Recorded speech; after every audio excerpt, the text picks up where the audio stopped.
So to the first story, the owner of my work pulled the "I don't work here" lady on a customer. So I used to work at a bar. The owner was a butt, but he great to work for. He was a super alcoholic and a great tipper. He had been permanently banned from every other bar in town, which was why he bought the bar. He had a policy that if he was drinking, he wasn't the owner. So if he got out of hand, we could throw him out but not 86 or call the cops on him. Now I also would like to add that all he did was sign the checks. He had nothing to do otherwise with the day-to-day of the bar other than drinking. One morning I was opening the bar, and typically the doors are unlocked an hour before we opened, so regulars could come in and drink.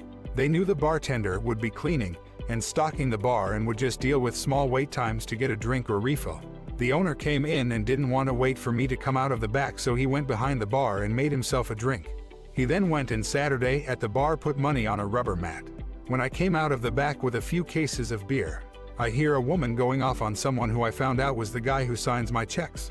She was going off about how horrible he was for drinking on the job and refusing to make her a drink. He simply told her he didn't work there and went back to his drink.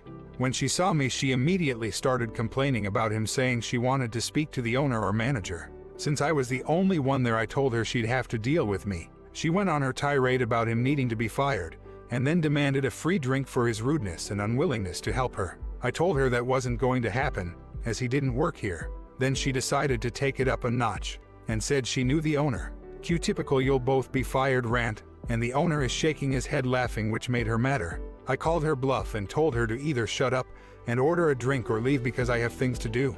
She got huffy and then demanded a tab, trying to hand me a credit card. I informed her we were cash only, but she was welcome to go pull money out of the ATM near the bathroom. That didn't make her happy, so she decided to stomp out of the bar, saying she'd take her business elsewhere. The owner then asked for my keys and promptly locked the door behind her. As soon as he did that, he came back and said, "I've never met that woman, so you're definitely not fired." We had a good laugh.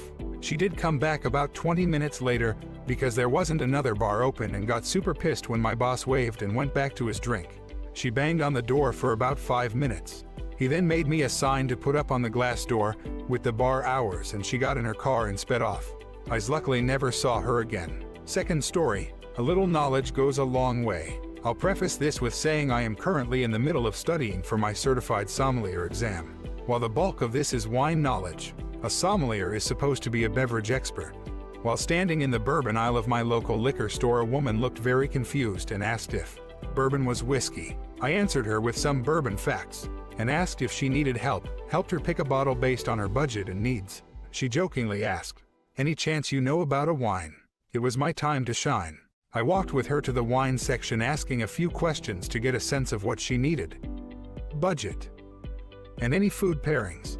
Got her a couple bottles of Côte du Rhône that were seriously underpriced, and she was off. I go about my shopping and head up front.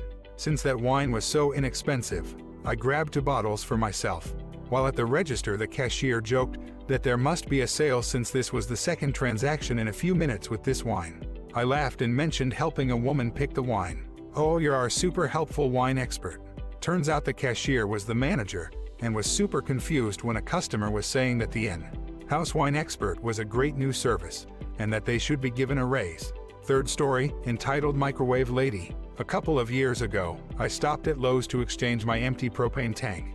I had just finished securing the new one in my trunk when I heard a shout from across the parking lot. Excuse me, can you?" I looked up and saw a middle-aged woman having trouble getting a microwave that she just bought into her trunk. "No problem." I went over and helped her. The microwave wasn't too heavy and it fit perfectly into her car. She thanked me, I nodded, and I started to walk away. I was a few feet from her car when I heard her say, "Aren't you going to take my cart back up there?" I turned around and saw her pointing at her shopping cart. "Take my cart," she demanded, starting to get a little agitated. "Oh, you know I don't work here, right?" "Yes, I know, but you should still be a gentleman and take my cart."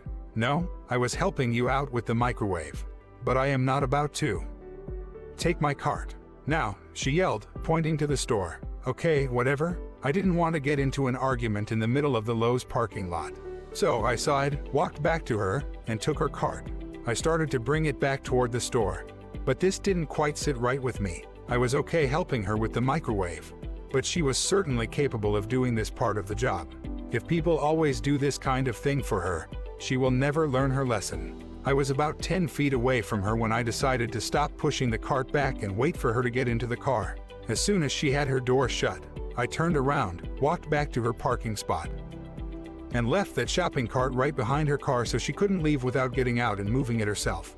I hope that wonderful lady is having the best of luck with her microwave. Fourth story, ski moms are worse than soccer moms. 1 meter at a very large warehouse of a ski shop getting my boots fitted. This involves some measuring and work to stretch and shape the boot to your foot. So it takes about 30 to 40 minutes.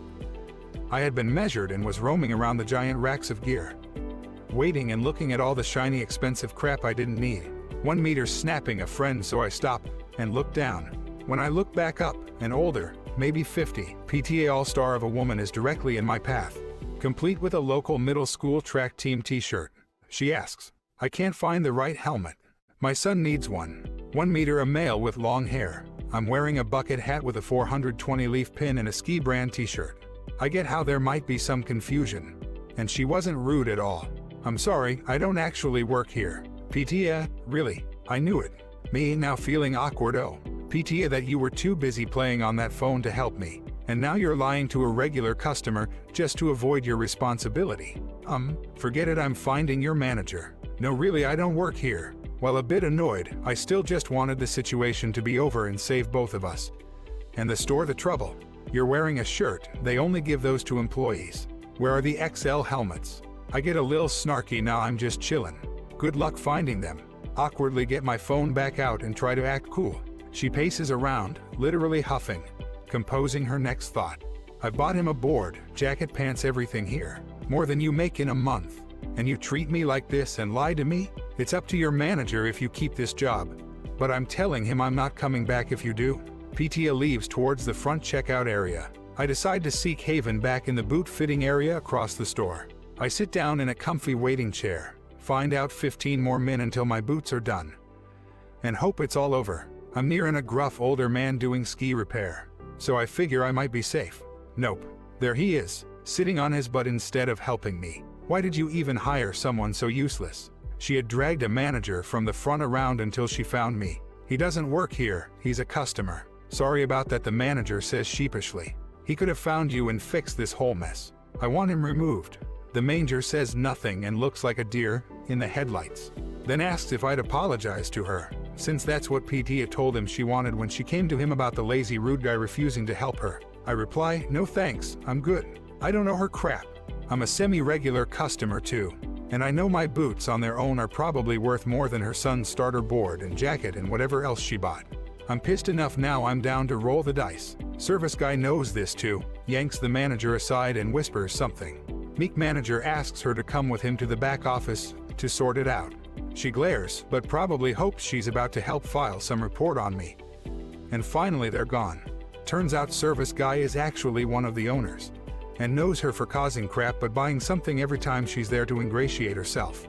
After this he'll ask her not to come back since harassing customers is a new level. Get my boots back, don't see PTA again, and end up getting some free swag for putting up with her. That's it for today, hope you guys enjoyed the video. See you soon.